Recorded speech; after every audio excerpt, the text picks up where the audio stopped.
قرآن حکیم نے بھی سورہ آل عمران کے آخری رکوع میں ذکر کو سب سے پہلے اور سب سے اہم عامل کی حیثیت سے شمار کیا. چنانچہ اس کی پہلی آیت جو ہے سورہ آل عمران کے آخری رکوع کی، اس میں تو وہی مضمون جو میں بیان کر چکا وہ آیا ہے. ان فی خلق السماوات والارض واختلاف اللیل والنہار لآیات لأولی الالباب.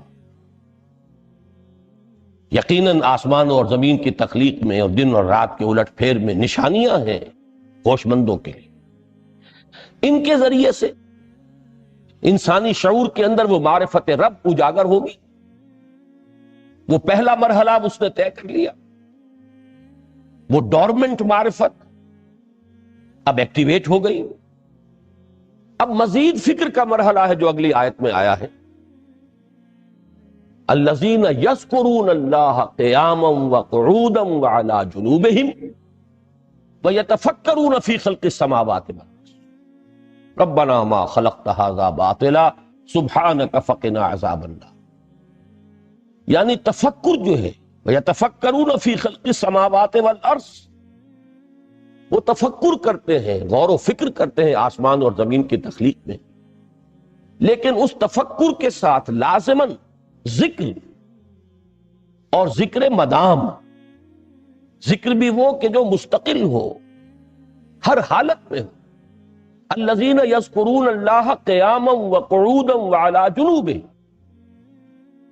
وہ لوگ کہ جو اللہ کو یاد رکھتے ہیں، اللہ کا ذکر کرتے ہیں، کھڑے ہوئے بھی، بیٹھے ہوئے بھی، اور اپنے پہلوؤں کے بل یعنی لیٹے ہوئے بھی. اب ان تین کے سوا تو کوئی پوزیشن انسان کی نہیں ہے. اسی کا نام ہے دوام ذکر. اور اس کے ساتھ اگر وہ تفکر کرتے ہیں تو ان کا فکر اگلی منزل تک پہنچتا ہے. تو پہلی شے تھی فکر انسانی کی صحیح رخ پر مزید پیش قدمی اور پیش رفت، اور اس کے لیے لازم ہے ذکر و فکر کا امتزاج. دوسری چیز کو لیجئے عمل کی درستی. اس عمل کی درستی کے لیے اللہ تعالی کے ساتھ ایک گہرے تعلق کی ضرورت. اس لیے کہ صبر کی بحث میں یہ مضامین شاید آپ کے سامنے آ گئے ہوں کہ صبر، جہاں مصیبت پر صبر ہوتا ہے، تکلیف پر صبر ہوتا ہے، اللہ کے احکام پر جمنا یہ بھی صبر ہے، نفس کی خواہشات کی باغ کو تھام کر رکھنا، کھینچ کر رکھنا یہ بھی صبر ہے، اور استقامت کسی شے پر قائم رہنا یہ بھی صبر. تو عمل صحیح پر استقامت کے لیے وَاصْبِرْ وَمَا صَبْرُكَ إِلَّا بِاللَّهِ، اس صبر کی سب سے اہم جو بنیاد ہے، اس کا جو سب سے بڑا ذریعہ ہے، اس کا جو سب سے بڑا سہارا ہے، وَمَا صَبْرُكَ إِلَّا بِاللَّهِ. اس کے لیے ضرورت ہے ایک گہرے تعلق کی کہ اللہ کے ساتھ ایک ایسا تعلق برقرار رہے جو نہ صرف گہرا ہو بلکہ دائم و قائم، مسلسل. ذرا ذہول ہوگا تعلق مع اللہ میں، ذرا کمی آئے گی، شیطان کا وار کاری ہو جائے. اسی کو حضور نے حدیث میں یوں تعبیر کیا ہے تمثیلاً کہ جو دل اللہ کی یاد سے غافل ہے، اس پر فارسی کا وہ مقولہ بھی ہے کہ خانہ خالی را دیو میں گیرت. گھر خالی رہے تو جنات اس پر دیو جو ہے آ کر قبضہ جما لیتے ہیں. تو خانہ قلب جو ہے اگر یاد خدا بندی سے خالی ہو گیا تو شیطان ابلیس لعین اپنی تھوتنی ٹکا دیتا ہے. یہ لفظ آتا ہے سور کے منہ کے لیے تھوتنی، جس طرح اس کا نکلا ہوا سا منہ ہوتا ہے آگے، تو یہ لفظ استعمال کیا گیا کہ وہ اپنی تھوتنی انسان کے دل پر جما کر اور پھوکے مارنی شروع کر دیتا ہے. تو شیطان کو موقع ہی تب ملتا ہے جب انسان کے تعلق مع اللہ کے اندر کمی، وہ خانہ بالکل خالی ہو گیا ہو یا اتنا ضعیف ہو گیا ہو کہ کل عدم ہو جائے، گویا کہ نہیں. تیسری چیز کی طرف آئیے، روحانی ترقی، روحانی ترقی کے لیے میں ایک اصطلاح کے سامنے لا رہا ہوں، اس سے مراد کیا ہے؟ روحانی ترقی کے لیے ہماری دینی اصطلاح ہے تقرب الی اللہ، اللہ سے قریب تر ہوتے چلے جانا۔ اس پر میرا ایک کتابچہ بھی ہے، تقرب الی اللہ کے 2 مدارج، 2 درجے، جو در حقیقت ایک حدیث نبوی علیہ الصلوۃ والسلام ہی پر مبنی ہے، کہ حضور نے ایک درجہ قرار دیا ہے تقرب بالفرائض، فرائض کے ذریعے سے انسان اللہ کا قرب حاصل کرے۔ ایک ہے تقرب بالنوافل، نوافل کے ذریعے سے اللہ کا قرب حاصل کرے۔ ان میں کیا نسبت و تناسب ہے، اہمیت کے اعتبار سے کون بڑھ کر ہے، بلندی کے اعتبار سے کون بڑھ کر ہے، یہ تمام مسائل میں نے اپنی اس تقریر میں بیان کیے تھے جو اس کتابچے میں شائع ہوئی ہے۔ اس وقت میں اس کی تفصیل میں نہیں جا رہا، صرف یہ تذکرہ اس لیے کر رہا ہوں کہ جن کو بھی خواہش ہو جائے وہ اس کا مطالعہ کریں۔ ہماری اس وقت کی گفتگو سے وہ کتابچہ اس جگہ پر منسلک ہوگا۔ تو تقرب الی اللہ، یہ تقرب کوئی فزیکل فینومینن نہیں ہے، جسمانی یا مادی مسئلہ نہیں ہے۔ اللہ سے قرب یہ نہیں ہے کہ کوئی کروڑوں میل کا فاصلہ ہے، اب ہمیں کوئی رسی پر چڑھنا ہے اوپر بڑی محنت اور مشقت سے۔ فصل تو ہے ہی نہیں، فاصلہ ہے ہی نہیں، بعد ہے ہی نہیں۔ نحن اقرب الیہ من حبل الورید، ہم تو انسان سے اس کی شہرگ سے بھی زیادہ قریب۔ ہوا معکم اینما کنتم، وہ تو تمہارے ساتھ ہی ہوتا ہے جہاں کہیں بھی تم ہو، بس صرف یہ کہ تمہاری توجہ نہیں ہوتی، تم اور چیزوں میں مشغول و مصروف رہتے ہو، تم ہماری طرف دھیان ہی نہیں دیتے، تم ہماری طرف متوجہ ہی نہیں ہوتے۔ ہم تو مائل بے کرم ہے، کوئی سائل ہی نہیں، راہ دکھلائیں کسے رہنو منزل ہی نہیں۔ انسان جب متوجہ ہو جاتا ہے اور بڑھتا ہے، آگے پیش قدمی کرتا ہے روحانی اعتبار سے، تو یہ ہے در حقیقت تقرب الی اللہ، اور اسی کو ہم کہیں گے روحانی ترقی۔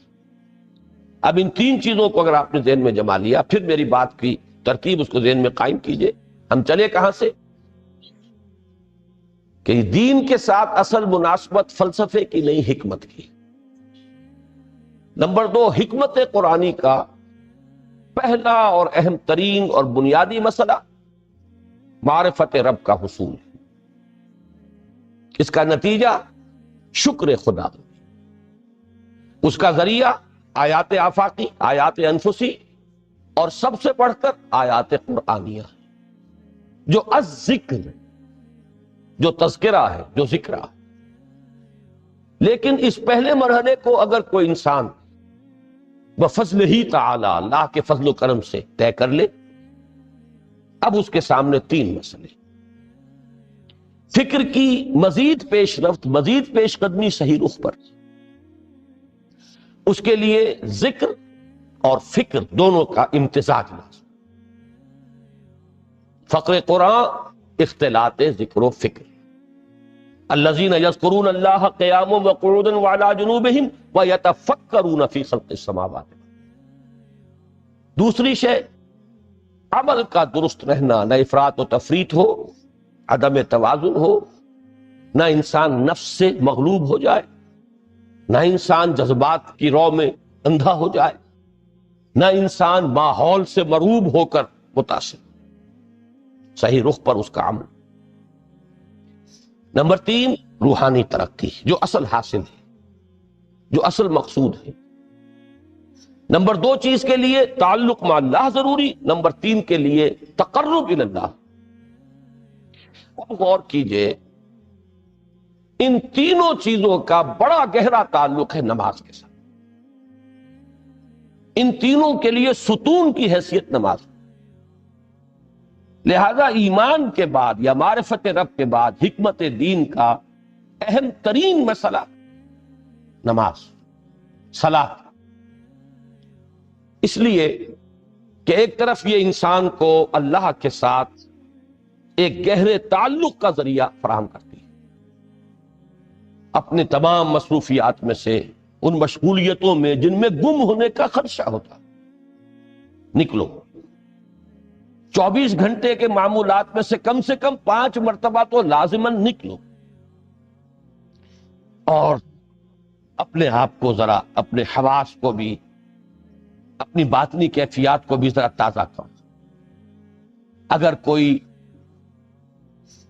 گندگی، نجاست، کسی طرح کی ناپاکی کا کوئی معاملہ ہے، طہارت حاصل کرو۔ طہارت سے تمہارے اندر روح کو بھی بالیدگی ہوگی، تمہارے حواس بھی تازہ ہوں گے، تم گویا کہ بحیثیت کل تمہاری ہستی چاق و چوبند ہو جائے، وہ کسل، وہ سستیاں، وہ جو ایک کثافتیں ہوتی ہیں، ان سب سے نجات حاصل کرو۔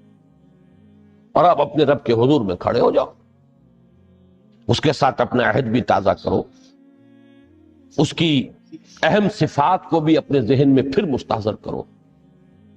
یہی وجہ ہے، دیکھیے میں نے جو آیات آپ کو شروع میں سنائی تھی، سورہ لقمان کی 2 آیتیں، پہلی آیت میں اس کا ترجمہ کر چکا، دوسری آیت وَلَقَدْ وَإِذْ قَالَ لُقْمَانُ لِابْنِهِ وَهُوَ يَعِظُهُ يَا بُنَيَّ لَا تُشْرِكْ بِاللَّهِ إِنَّ الشِّرْكَ لَظُلْمٌ عَظِيمٌ۔ اس کے بعد درمیان میں کچھ مضمون آ کر پھر وہ آیہ مبارکہ آئی، یا بنی اقم الصلاۃ وامر بالمعروف وانہ عن المنکر واصبر علی ما اصابک۔ گویا کہ اہم ترین چیز، بنیادی ترین چیز، اللہ کو محض پہچان لینا کافی نہیں ہے، یاد رکھنا ضروری ہے۔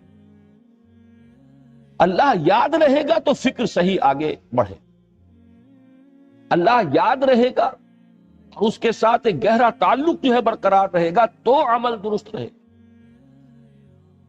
بالکل یہی بات سورہ طٰہٰ میں جو پہلی وحی حضرت موسیٰ علیہ السلام پر ہوئی، اور پہلا مخاطبہ ہے، چونکہ حضرت موسیٰ کو یہ انبیاء کرام کے مقدس گروہ میں ایک امتیازی حیثیت حاصل ہے کہ ان سے براہ راست گفتگو ہوئی ہے، اگرچہ صرف ایک پردہ تھا، اوٹ من ورائے حجاب گفتگو ہوئی ہے، لیکن یہ کہ کوئی فرشتے کا درمیانی جو ہے وہ لنک نہیں تھا، براہ راست اللہ تعالیٰ نے حضرت موسیٰ علیہ السلام سے کلام فرمایا۔ کلم اللہ موسیٰ تکلیما، موسیٰ سے تو اللہ نے کلام فرمایا جیسے کہ کلام کیا جاتا ہے۔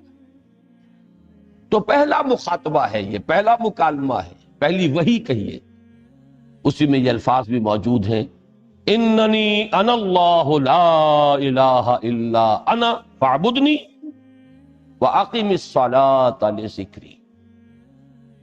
یہ گویا کہ حکمت قرآنی کا ایک بہت بڑا خزانہ ہے یہ آیت، کہ خود حضرت موسیٰ علیہ السلام کو جو ہدایت دی جا رہی ہے، میں ہوں، میں اللہ، اننی انا اللہ لا الہ الا انا، میرے سوا کوئی معبود نہیں، فاعبدنی، بس میری بندگی، میری عبادت، میری پرستش، میری محبت، اس کو اختیار کرو۔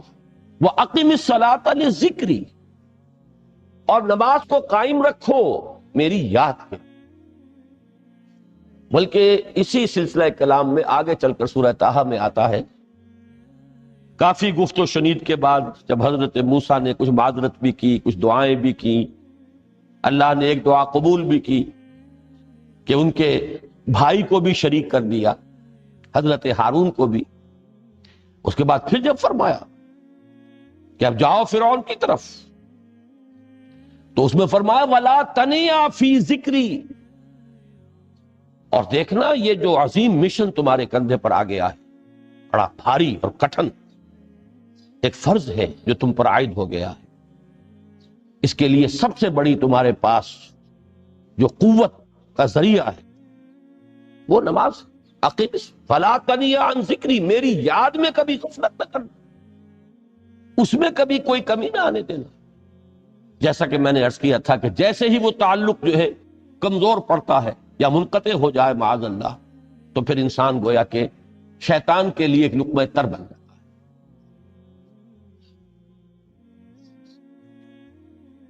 اب آپ غور کیجئے، تیسری شے تقرب الی اللہ،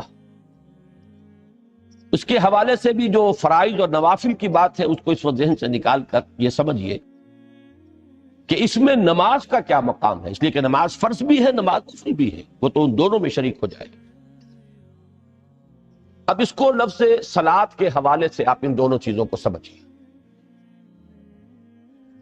صاد لام واو یا یہ چونکہ حروف علت ایک دوسرے سے بدلتے رہتے ہیں، یہ جو مادہ ہے اس کی جو خالص لغوی اصل ہے، جو خالص عربی زبان میں اس کا بنیادی مفہوم ہے، وہ آگ جلانا یا آگ تاپنا یا آگ سینکنا، حرارت حاصل۔ لہذا بار بار آتا ہے جہنم کے ذکر میں، اسلوہا، اب جلو اس میں، تاپو اس کو، یہ سینکے گی تمہیں۔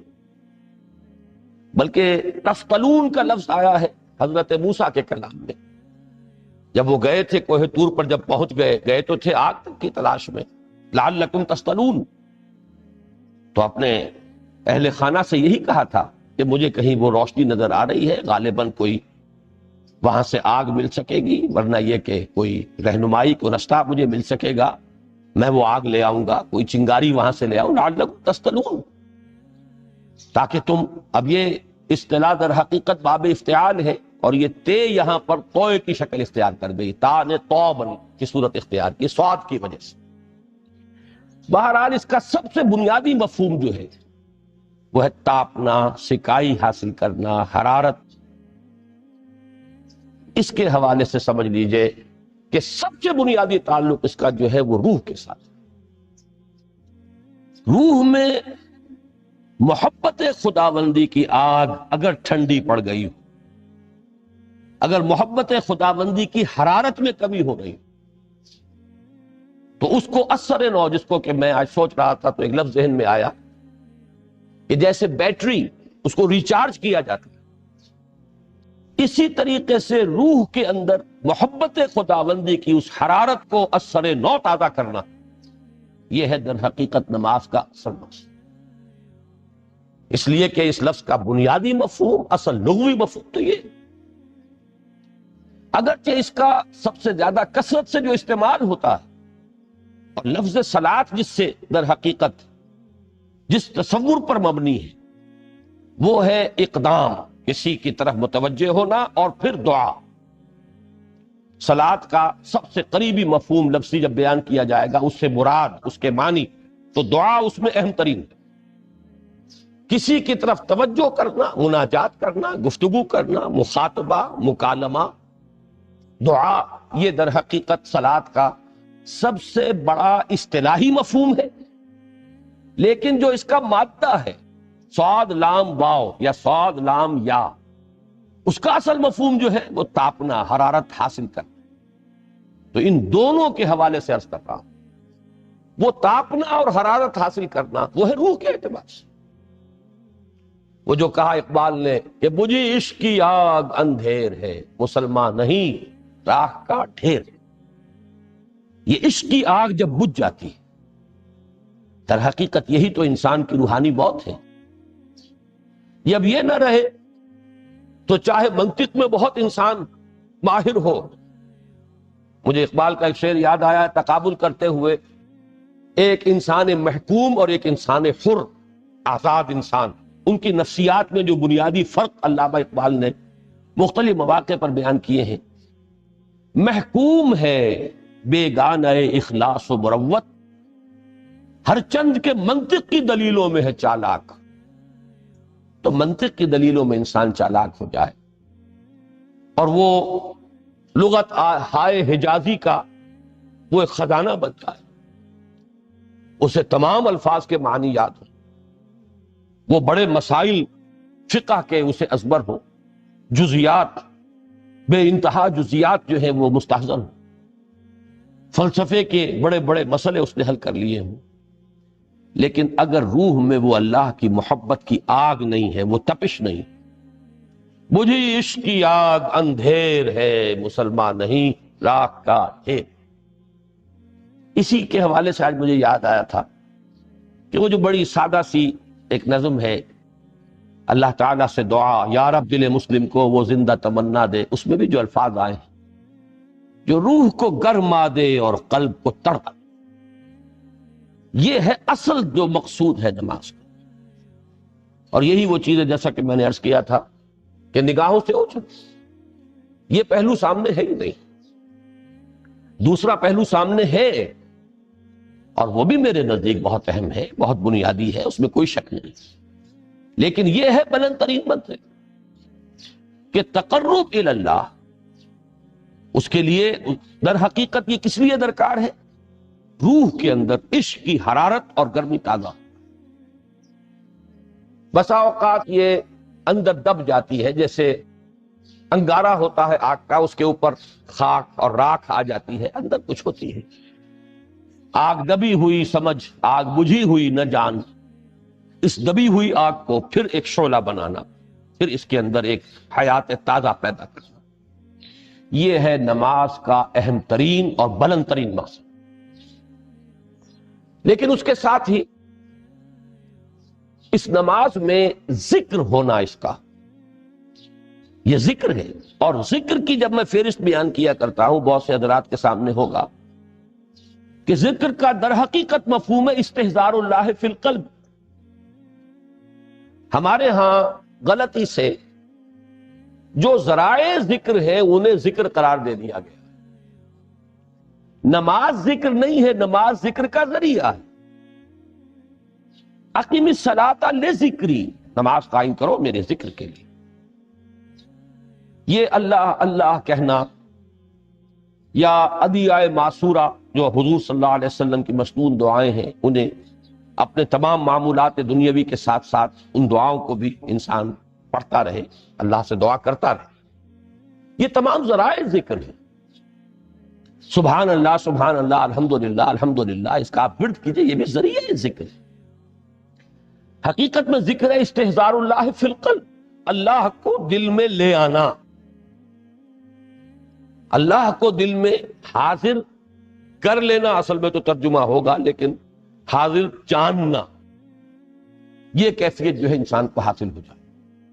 اب اس کے حوالے سے ذرا بات سمجھیے کہ ایک تو میں عرض کر چکا ہوں مجسم ذکر تو قرآن ہے، لہذا ذکر کی فہرست جب آپ کریں گے ذرائع ذکر تو ان میں سب سے پہلے قرآن ہے، اس لیے کہ وہ ہماری حکمت کے پہلے مسئلے کو حل کرتا ہے، بنیادی مسئلہ، اہم ترین مسئلہ۔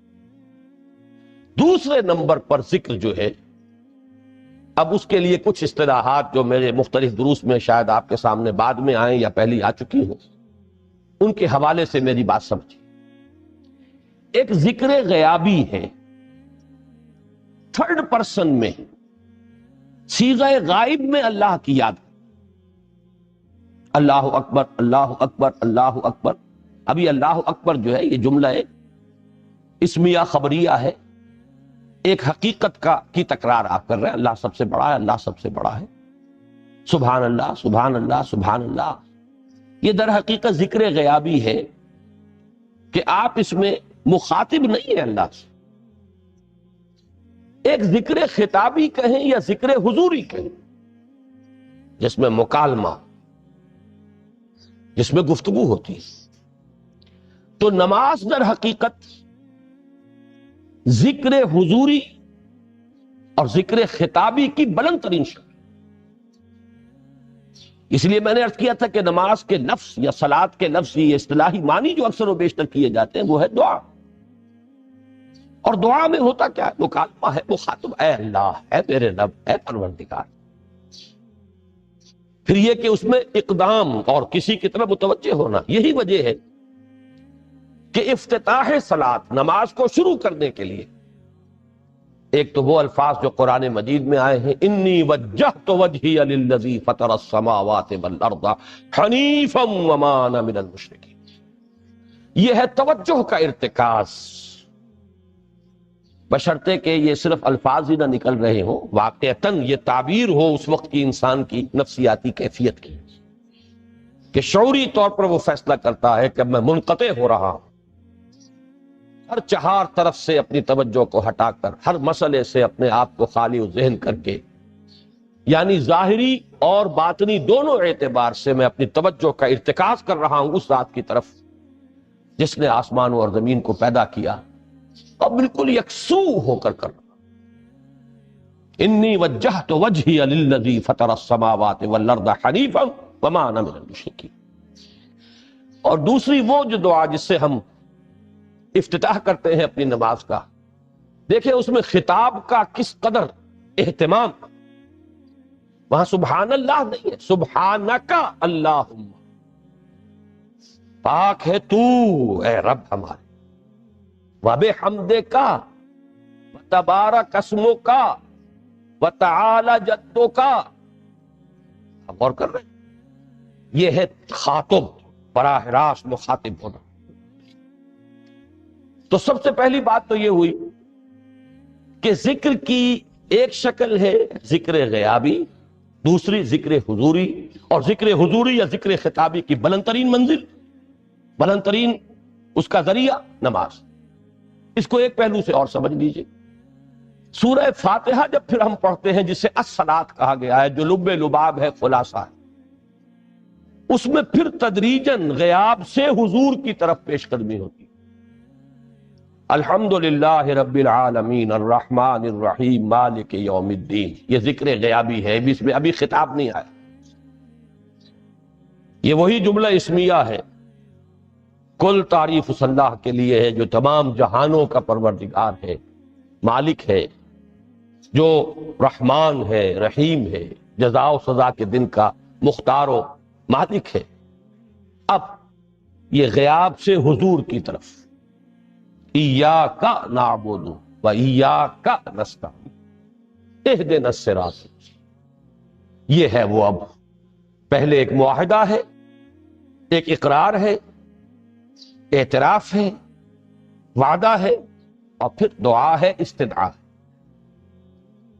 کہ حضور نے فرمایا، یقول اللہ تعالی، اللہ یہ فرماتا ہے، اسی لیے اس کو حدیث قدسی کہیں گے. قسمت الصلاۃ بینی و بین عبدی نصفین، میں نے نماز کو اپنے اور اپنے بندے کے مابین آدھا آدھا تقسیم کر. اب یہاں تک تو جملہ ہے اللہ کا، یہ ہے حدیث قدسی. اب آگے جو ہے نریشن اس کی جو ہے حضور صلی اللہ علیہ وسلم کی جانب سے ہے، یعنی خبر دے رہے ہیں وہ اللہ کی طرف سے ہی. ویسے تو تمام احادیث ہی گویا کہ ہم سمجھتے ہیں انسپائرڈ تو اللہ کی طرف سے ہی، لیکن یہ کہ جہاں صراحت ہو کہ اللہ کہتا ہے وہ حدیث قدسی. تو یقول اللہ تعالی قسمت الصلاۃ بینی و بین عبدی نصفین، یہاں تک تو حدیث قدسی. اب دوسری عام حدیث ہے، اذا قال العبد الحمد للہ رب العالمین یقول اللہ تعالی حمدنی عبدی. جب بندہ کہتا ہے الحمدللہ رب العالمین، پروردگار کہتا ہے میرے بندے نے میری حمد کی. جب بندہ کہتا ہے الرحمن الرحیم، پروردگار فرماتا ہے ثنا علی عبدی، میرے بندے نے میری ثنا کی، بڑی تعریف کی. جب بندہ کہتا ہے مالک یوم الدین، اللہ فرماتا ہے مجدنی عبدی، میرے بندے نے میری بڑی بزرگی بیان کی ہے، تمجید کی ہے. پھر جب بندہ کہتا ہے ایاک نعبد و ایاک نستعین، اللہ فرماتا ہے ھذا ما بینی و بین عبدی ولعبدی ما سأل، یہ ہے میرے اور میرے بندے کے درمیان. یہ تو معاہدہ ہے نا، معاہدے میں تو دو فریق جکڑے جاتے ہیں، بند جاتے ہیں. یہ میرے اور میرے بندے کے درمیان ہے، اور میرے بندے نے جو طلب کیا میں نے دیا، اس لیے کہ اس میں طلب بھی تو ہے. ایاک نستعین، تیری مدد چاہتے ہیں، یہ طلب ہے. اسی کی شرح ہے جو اب آخری 3 آیتیں ہیں. پروردگار ہم تیری مدد چاہتے ہیں، پروردگار ہم تیری ہی بندگی کرتے ہیں اور کریں گے، اور تیری ہی مدد چاہتے ہیں، چاہیں گے. اگر حال میں اس کا ترجمہ کریں گے زمانہ حال کے اعتبار سے، اس لیے کہ فعل مضارع میں تو دونوں موجود ہیں، شامل ہیں، تو یہ ایک اعتراف ہے، اظہار حال ہے. اللہ کرے کہ وہ واقعتاً صحیح اظہار حال ہو، ہم واقعی اللہ کی بندگی کرتے ہوئے یہ کہیں کہ ایاک نعبد. ورنہ اگر ہماری اصل صورتحال سے وہ مطابقت نہ رکھتا ہو تو پھر تو ایک طرح کا جھوٹ ہو جائے گا، غلط بیانی ہو جائے گی.